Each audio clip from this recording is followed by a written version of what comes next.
बिस्मिल्लाहिर्रहमानिर्रहीम अस्सलाम वालेकुम। और ये हैं पेंसी और भी दूसरे बहुत सारे फ्लावर्स जो हैं वो गार्डन में ब्लूमिंग कर रहे हैं। उनके साथ-साथ अब ये पेंसी भी ब्लूमिंग पे आ चुके हैं और आपको याद होगा कि हमने इनकी छोटी-छोटी जो सीडलिंग्स थी वो हमने सेपरेट की थी और अब ये माशाल्लाह फ्लावरिंग पे आ चुके हैं। तो ये 3 मंथ तकरीबन हो चुके हैं जब हमने इनको ट्रांसप्लांट किया था और तब धूप नहीं आ रही थी और क्लाउडी से डेज़ थे और बहुत कम धूप आ रही थी जिसकी वजह से इनकी ग्रोथ थोड़ी-सी रुक जाती है। लेकिन जब इनकी सीडलिंग सितंबर के मंथ में हमें मिल जाती हैं या अक्टूबर में, नवंबर में, तो इन मंथ में हमें जब ये सीडलिंग्स हासिल होती हैं तब फिर हम इनको ट्रांसप्लांट करते हैं और उनके लिए अच्छी-सी सॉइल बनाते हैं क्योंकि ये एनुअल प्लांट्स होते हैं और पेंसी भी उनमें से एक है, एक वेलवेटी से कलर्स में और इनके जो जैसे हमारे प्लांट्स पे बटरफ्लाइज़ आकर बैठ गई हों और इनके जो फ्लावर्स होते हैं बहुत सारे कलर्स में और बहुत सारे कलर्स में हमें मिलते हैं। अगर हम सीडलिंग्स लाकर इनको लगाते हैं तो हमें ये थोड़े से रीज़नेबल प्राइस में मिल जाते हैं और ये हमें इतने कॉस्टली नहीं मिलते हैं। वैसे भी जो पैंसी की सीडलिंग होती है वो दूसरे प्लांट्स की सीडलिंग से थोड़ी-सी महँगी होती है और फिर भी हमें बहुत सारे प्लांट्स और बहुत सारे कलर्स मिल जाते हैं और अगर हम इनको सीड से लगाना चाहते हैं क्योंकि ये हाइब्रिड वैराइटीज़ हैं और बिग फ्लावर्स वैराइटी है और अगर हम इनको सीड से लगाना चाहेंगे तो फिर ये हमारे गार्डन में अच्छी तरह नहीं चलेंगे और ना ही ये सीड्स हमारे चलेंगे क्योंकि ये बाहर की वैराइटीज़ होती हैं जो कि हमारी लोकल नहीं होती हैं, जिसकी वजह से सीड्स चलाना बहुत मुश्किल होता है। इससे बेहतर है कि हम छोटी-छोटी सीडलिंग्स ले आएँ और अब इनके जो हैं फ्लावर्स अगर ये हाइब्रिड वैराइटीज़ हैं और हमारे एरिया के नहीं हैं तो इन पर सीड्स बनना भी थोड़ा मुश्किल होगा और जब ये बहुत अच्छी ब्लूमिंग करते हैं और में हमें जब हम पनीरी लेकर आते हैं, सीडलिंग्स लेकर आते हैं, तो हमें बहुत सारे कलर्स मिल जाते हैं। इसमें ऑफ व्हाइट हो सकते हैं, पर्पल हो सकते हैं, magenta colour, maroon colour, yellow colour और अ, बहुत सारे कलर्स हमारे पास आ जाते हैं। जैसे कि ये पर्पल कलर है और ये मैजेंटा कलर है और ये बहुत खूबसूरत लगते हैं। जैसे बटरफ्लाइज़ हमारे बहुत सारी बटरफ्लाइज़ बहुत कलरफुल बटरफ्लाइज़ हमारे गार्डन में आ चुकी हों और हमारे गार्डन को खूबसूरत कर रही हों।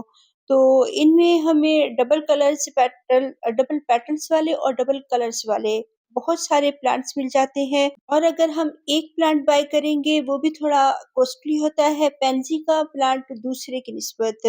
तो इनके जो फेड हुए फ्लावर्स होंगे हम साथ के साथ कट करते जाएँगे ताकि हमें न्यू ब्लूमिंग हासिल हो सके और जो बड्स बनी हुई हैं उनको सारी जो है खुराक की ताकत उनको मिले जो हम फर्टिलाइज़र डालते हैं और इनको अच्छी-सी सॉइल हम बनाकर देते हैं। जब सीडलिंग्स लगाते हैं उसमें गोबर की खाद, लीफ कंपोस्ट ऐड होती है और अगर ये छोटी सीडलिंग्स होती हैं, बहुत ज़्यादा हम फर्टिलाइज़ इनको नहीं करेंगे और खाद हम बहुत ज़्यादा नहीं देंगे।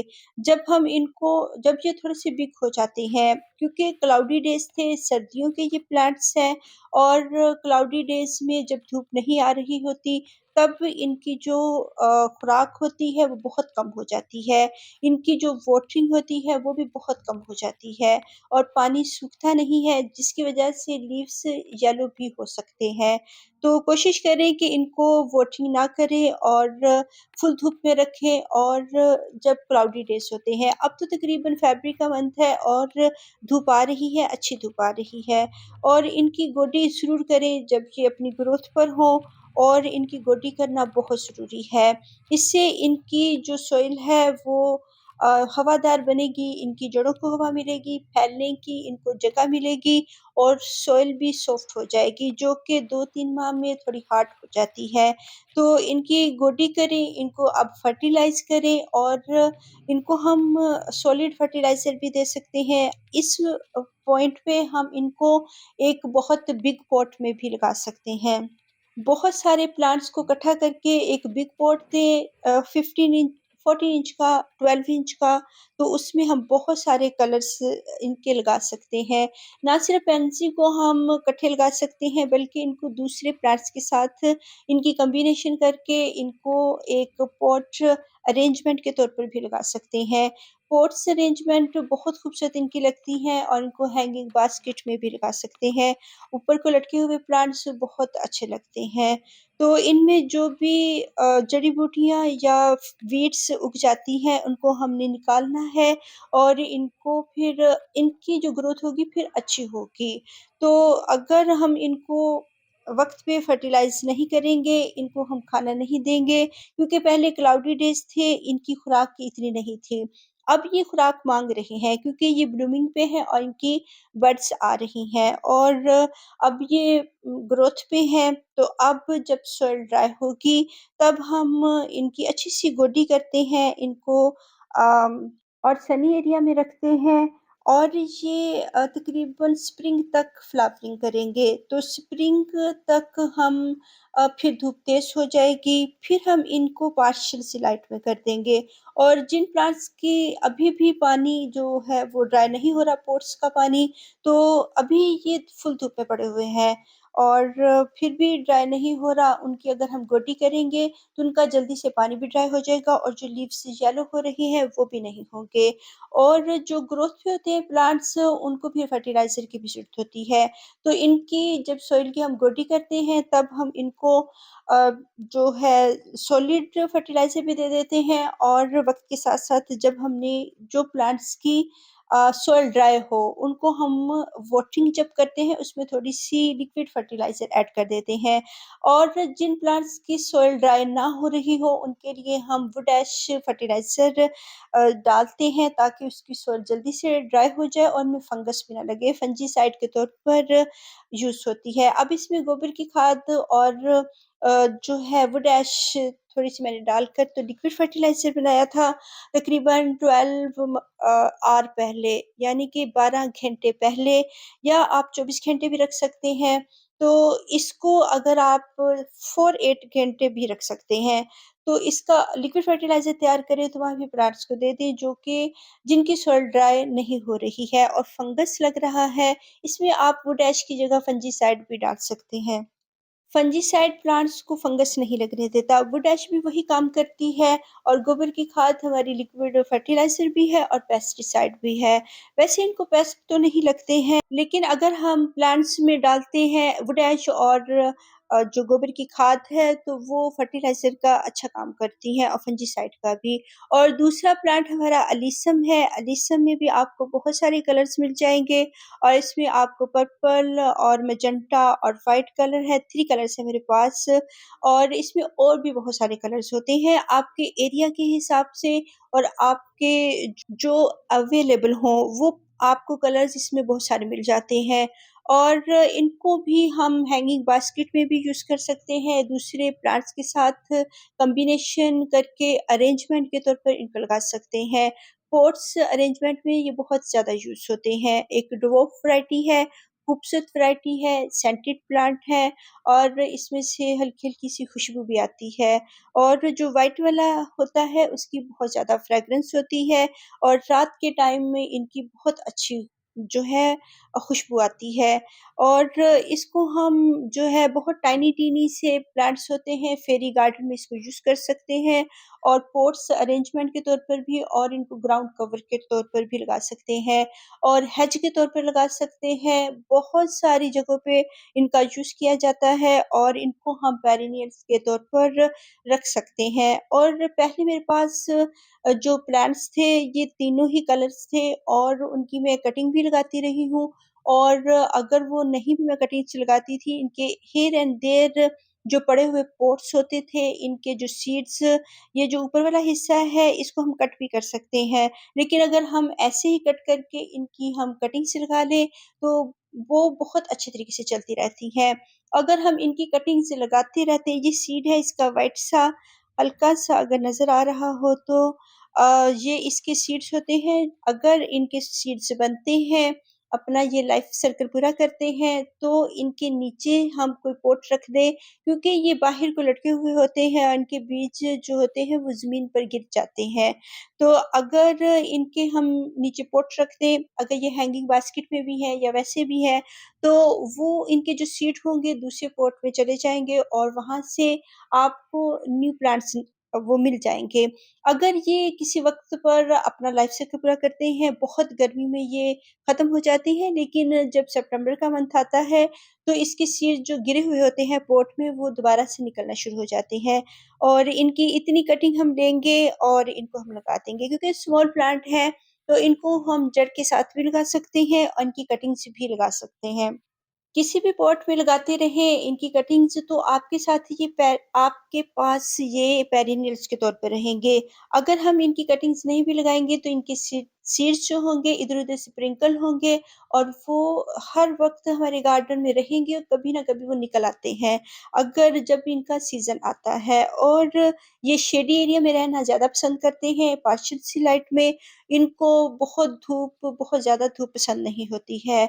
हार्श किस्म की धूप, सर्दियों की धूप में आप इनको रख सकते हैं, वरना ये सारा साल आपके पास पार्शियल सी लाइट में और शेडी एरिया में तकरीबन आस-पास आती हुई जो धूप होती है, उसमें ये अच्छी तरह चलता रहता है। और इसकी तमाम ही जो कलर्स होते हैं, उनमें खुशबू होती है, लेकिन जो व्हाइट कलर होता है, उसमें बहुत ज़्यादा खुशबू होती है। और जैसे मरवा, मुराया और जैसे चंबेली मोतिये की खुशबू होती है, इससे मिलती-जुलती होती है इसकी खुशबू। तो बहुत खूबसूरत ये भी प्लांट एक फेरी गार्डन के लिए यूज़ कर सकते हैं। छोटा हेज प्लांट है और इसके ऊपर एक बिग प्लांट भी हम लगा सकते हैं और बिग प्लांट के बॉटम में हम इनकी कटिंग्स लगा सकते हैं। तो अगर इनका जब सीड्स ये बनते हैं, उनको हम बनने देते हैं। अगर कट कर देते हैं, फिर भी ये पेरिनियल के तौर पर हमारे पास रहते हैं। अगर सीड्स बनने देते हैं, तो दूसरे पॉट्स में गिर जाते हैं। वैसे भी इनकी जो ब्रांचेज़ दूसरे पॉट्स में जाती हैं, तो ये फैलती जाती हैं, स्प्रेड होती हैं और ये ग्राउंड कवर के तौर पर यूज़ होते हैं।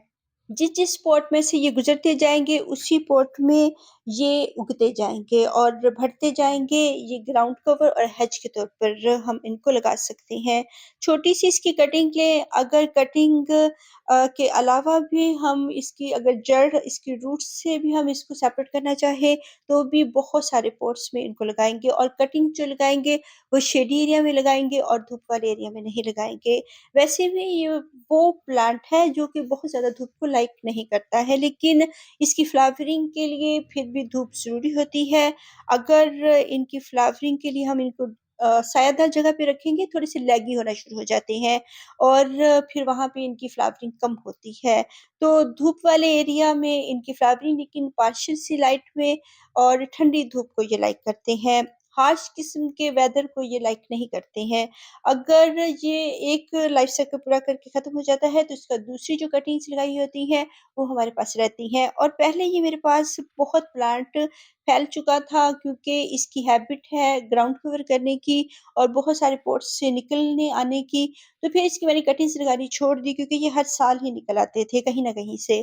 तो एक वक़्त आया जब इनकी मैंने केयर नहीं की, तो मेरे गार्डन से ये बिल्कुल ख़त्म हो चुके थे। लेकिन अब मैं इसको मैंने बाय किया है और ये तकरीबन 80 जो जब इनका सीज़न जा रहा होता है, तब हमें सस्ते मिल जाते हैं और ₹80 की ये मुझे पॉट मिला है। ₹80 में आप इसके 3 कलर्स मुझे ऐसे ही मिला है। तो अगर आपको 1 पॉट 1 कलर में मिलता है, तो जब इनका सीज़न आता है, तब ये थोड़े से महँगे मिलते हैं। फिर भी ये 100 में या 150 में आपको मिल जाते हैं। और इनके छोटे-छोटे से खूबसूरत से टाइनी-टिनी से फ्लावर्स बहुत खूबसूरत लगते हैं और रात के टाइम इनकी बहुत अच्छी खुशबू आती है। जितने भी ये चंबेली, मोतिया और मरवा किस्म के प्लांट्स होते हैं, ये रात के टाइम इनकी बहुत अच्छी खुशबू आती है। तो इसको बहुत ज़्यादा धूप में ना रखें। अगर आप चाहते हैं कि आपके पास पेरिनियल के तौर पे रहे, तो फिर इसको पार्शियल सी लाइट और सुबह की धूप में रख दें और शाम की हल्की-सी लाइट में या रख दें, तो फिर ये चलते रहते हैं। इनकी कटिंग ज़रूर लगाते रहें और अगर आप इनकी कटिंग्स लगाते रहेंगे, तो ये हमारे पास हर साल ही किसी न किसी पॉट से ये निकल आते हैं। खूबसूरत प्लांट हैंगिंग बास्केट में लगाएँ, इनको दूसरे प्लांट्स के साथ कॉम्बिनेशन इनका करें और जब इनकी सॉइल ड्राई होगी, अब इनमें जगह तो नहीं है गोडी करने की, तब हम इनको लिक्विड फर्टिलाइज़र ज़रूर देंगे और डाइल्यूट किया हुआ बहुत माइनर सा फर्टिलाइज़र देंगे और जब तक इनकी ग्रोथ होती रहेगी, जब सीज़न रहेगा, तब हम 15 डेज़ के बाद इनको जब सॉइल ड्राई होगी, वॉटरिंग करेंगे, उसमें थोड़ा-सा लिक्विड फर्टिलाइज़र आप यूज़ कर सकते हैं और इसमें आप गोबर की खाद, डिकम्पोस्ट और किचन का जो वेस्ट होता है, फुल डिकम्पोस्ट की खाद भी डाल सकते हैं। कच्ची खाद ना डालें, हाँ, जब इनके बेड्स बनाएँ और इनकी सीडलिंग्स लगाएँ, बहुत बड़े-बड़े बेड्स होते हैं, तब नीचे इनके लीव्स जो ड्राई हुए लीव्स होते हैं, उनका बेड बनाकर ऊपर सॉइल इनकी डालकर तो इनको लगा सकते हैं। इनकी इतनी जड़ें नहीं होती हैं कि बहुत डीप जाएँगी या खुराक लेंगी, इनको ऊपर-ऊपर ही खुराक की ज़रूरत होती है और इनको हम फुल डिकम्पोस्ट की हुई गोबर की खाद, डिकम्पोस्ट डाल सकते हैं और डाइल्यूट की हुई जो लिक्विड फर्टिलाइज़र होती है, वो भी इनको दे सकते हैं। 15 डेज़ के बाद देते रहें, अच्छी ग्रोथ पे ये रहेंगे और फ्लावरिंग करते रहेंगे आपके मिनिएचर गार्डन में। अल्लाह हाफ़िज़।